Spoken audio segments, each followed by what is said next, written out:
You want the real deal, right? Forget the interviews, forget the headlines, forget the slick PR machine. I'm talking about the straight-up truth from the jump. The kind of story you only hear whispered when the lights are low and the studio doors are locked. Picture this. A regular Wednesday, the internet's buzzing like a hive, nothing unusual. Then the whole thing just blew up, a fresh grenade tossed right into the comm. And the shrapnel? It was all aimed at the man known as the Game. See, the tension has been simmering for years, a slow boil that everyone in the circle saw coming. It's about a throne, a legacy, and who gets to claim the title of the prophet, the one who saw the genius before the world did. The Game, a Compton vet whose story is as thick as a brick, popped up on Big Boy's spot, leaning back, cool as you please, and he dropped the same old line he's been spinning for a minute. By the way, welcome to Celebrity Hip Hop Showroom, where hip hop and celebrity drama never sleep. So hit that subscribe button so you never miss the mess. Let's get into it. The one where he tells the world he was the first to recognize the raw power in a young, hungry K.Dot, the kid we now know as Kendrick Lamar. He talked about sitting down with Top Dog, the man who built the empire, and basically saying, "Let me get Kendrick. I see it. I know what he's gonna be." In his telling, the Game was the early angel investor, the visionary who tried to scoop Kendrick up before he turned into the multi-platinum, Pulitzer-winning force of nature he is today. It was a story designed to cement his place in the Kendrick Lamar origin myth, putting him right in the frame, front and center. But let me tell you something about myths. They always get checked by the people who were actually in the room. And in this case, the fact-checker wasn't a blogger or a rival rapper. It was Teez, the massive dude who has stood shoulder to shoulder with Kendrick Lamar through every single stage of his rise. We're talking about the guy who's seen the private studio sessions, the backstage meltdowns, and the quiet moments before the storm. He's more than a security guard. He's an extension of the Tde family, a true original. So when that interview clip started making the rounds, floating through the feed like digital poison, Teez didn't hesitate. He didn't send a long diplomatic press statement. He went straight to the comments, the digital street corner where real talk lives. His response was immediate, simple, and cut like a razor. Blood faking he never wanted to sign Kendrick. That's the kind of punch that rocks the whole neighborhood. It wasn't just a disagreement. It was a total, blunt force denial of the Game's entire narrative. When Teez talks, he's not speaking for himself. He's echoing the unified memory of the Tde camp. This isn't the first time he's stepped up to the plate, either. You remember the Drake-Kendrick beef, right? When the whole world was waiting to see who'd blink, Teez was right there, in the digital trenches, holding the line, signaling the intensity of Kendrick's defense. His loyalty isn't manufactured, it's battle-tested. So when he called out the Game for faking, it carried the weight of years and the collective history of one of the most successful independent labels in music history. And he wasn't done. You could feel the heat radiating off his next move, a digital double down that left no room for interpretation. He took the same interview clip, reposted it on his Instagram story for everyone in his circle, and everyone watching his circle, to see, and slapped a new caption on it that was pure defiance. "Ain't doing no faking for you niggas this year."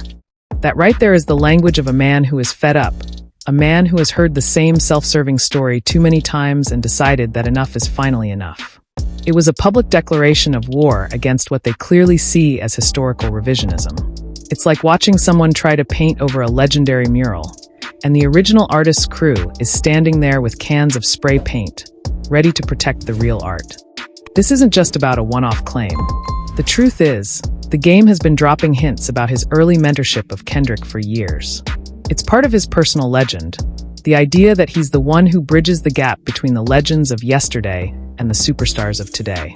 He's always described himself as the champion who first spotted the flicker of greatness in the young K.Dot.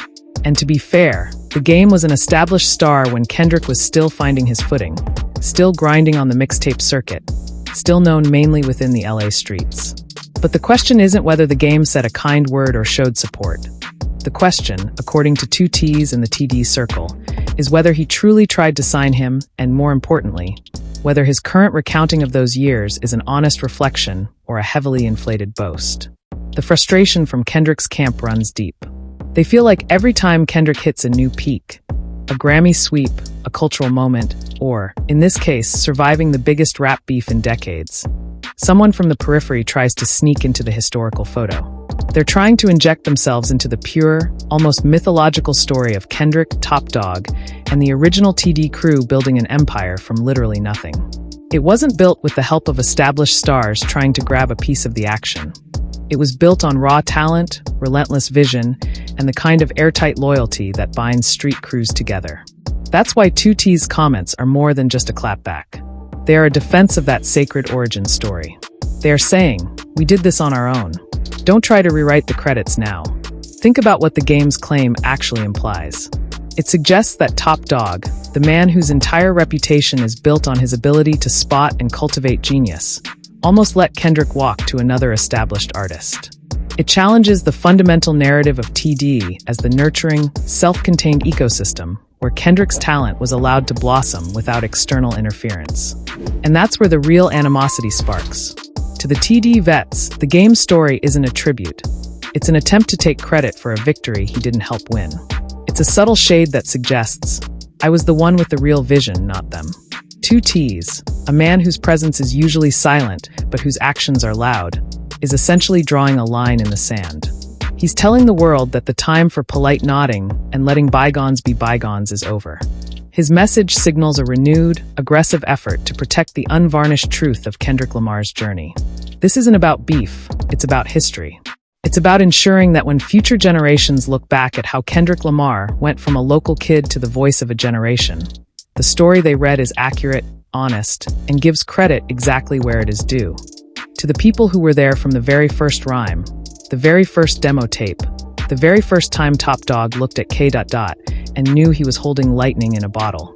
This whole episode is a perfect mirror reflecting the strange dynamics of the music industry, particularly for artists with deep street roots. The game, a figure who commands respect and has his own legacy, feels entitled to share his version of events, one that naturally highlights his own foresight. He's telling a good story, a compelling one about a missed opportunity that could have changed his own trajectory. It's the kind of tale that gets clicks and keeps his name in the conversation. But on the other side, you have Teez, who represents the silent, vigilant backbone of the TD structure. He is the guardian of the intimate details, the one who knows what went down when the cameras were off. His duty is to the truth of the struggle, the hard grind, and the loyalty that formed the foundation of the success. The energy behind Teez's posts is thick with unspoken knowledge. It suggests there's a whole other layer to this story, a reason why the game's claims sting so badly. Was there a time when Kendrick was genuinely looking for a different home? Did the game's approach happen, but was it dismissed by Top Dog in a way that the game chooses not to remember? Or, the most volatile possibility, did the game only express interest after Kendrick had already started gaining traction, making his current claim of being the original prophet completely false? The streets live and die by credibility. In that world, reputation is currency. And for a man like Teez, protecting Kendrick's story, the true, humble, and independent story of his come-up, is part of his job. It's an act of deep loyalty that transcends a paycheck. It's about family honor. When he says, "Ain't doing no faking for you niggas this year," it's a warning shot fired across the bow of anyone trying to exploit the TD story for their own gain. It's a message to the entire industry. Don't mess with the legacy. Don't try to retrofit yourself into the winning team's history. The real ones remember. The real ones were there. And they are watching. The silence that followed was deafening, but only in the public sphere. Behind the scenes, the phones were probably ringing off the hook. People were trying to figure out what Teez knew that made him so certain, so openly defiant. His comments, short as they were, cracked open a window into the intense, almost spiritual commitment that TD has to the purity of their narrative. They are not just selling music. They are selling a story of authentic, independent success, a story that relies entirely on the fact that they did it their way, with their own people, and without the help of the established system. This isn't the first time the game has faced scrutiny over his claims, but having Kendrick Lamar's most trusted shadow publicly and aggressively call him a liar changes the temperature completely. It moves the discussion from industry rumor to a concrete, on-the-record dispute from a primary source. The implications are heavy, suggesting that the game's attempt to insert himself into Kendrick's early career is more than just a boast. It's a calculated, self-aggrandizing move that the game's peers are no longer willing to tolerate.